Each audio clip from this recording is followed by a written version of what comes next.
আজকে চিকেনের একটা সম্পূর্ণ অন্যরকম রেসিপি শেয়ার করছি, চিকেন ঘি রোস্ট।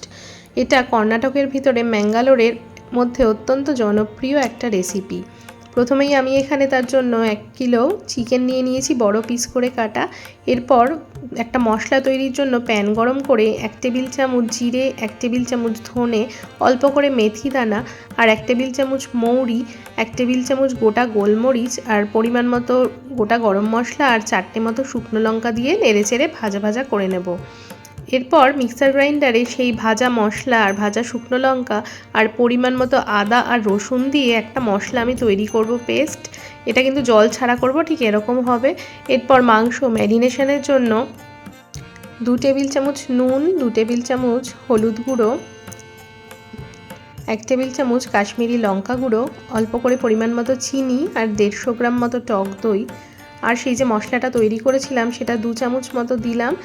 তারপর পরিমাণ মতো সর্ষের তেল আর হাফ মতো লেবুর রস দিয়ে মিশিয়ে ভালো করে মেখে 2 ঘন্টার মতো ম্যারিনেট করে রেখে দেব। বেশি সময়ের জন্য রাখলে তো আরও বেশি ভালো হয়।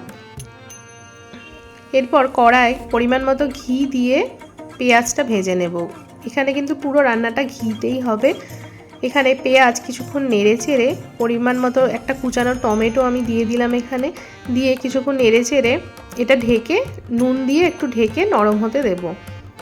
এরপর কিছুক্ষণ পর পেঁয়াজ আর টমেটো নরম হয়ে গেলে এখানে আমি 1 মুঠো মতো কারি পাতা দিলাম। এখানে কিন্তু কারি পাতা রান্নায় কিন্তু একটা আলাদা গন্ধ যোগ করবে।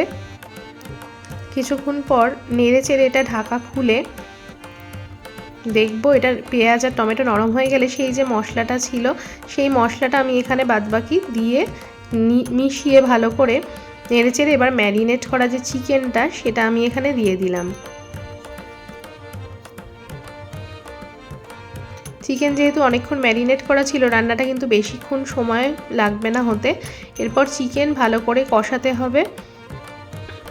ঢেকে ঢেকে আমি চিকেন কষাবো। কিছুক্ষণ পর ঢাকা খুলে দেখা যাচ্ছে চিকেন থেকে কিন্তু তেল বেরোনো শুরু হয়ে গেছে। এরপর আবারও কিছুক্ষণের জন্য আমি ঢেকে দেব। দেখা যাচ্ছে চিকেন থেকে কিন্তু নিজস্ব জল বেরিয়েছে। আমি কিন্তু এই রান্নায় কোনো রকম জলের ব্যবহার কিন্তু করিনি। চিকেন কিন্তু এভাবেই নরম হয়ে যাবে আস্তে আস্তে। এবার রান্না হয়ে গেলে 1 টেবিল চামচ গুড়ের পাউডার আর জলে গোলা 1 টেবিল চামচ তেঁতুলের জল আমি এখানে দিয়ে দেব। এরপর নামানোর আগে গ্যাস অফ করে পরিমাণ মতো ধনেপাতা দিয়ে নামিয়ে নেব। আমি কিন্তু একটুও বাড়িয়ে বলছি না, এটা কিন্তু চিকেনের একটা আঙ্গুল চেটে খাওয়ার মতো রেসিপি।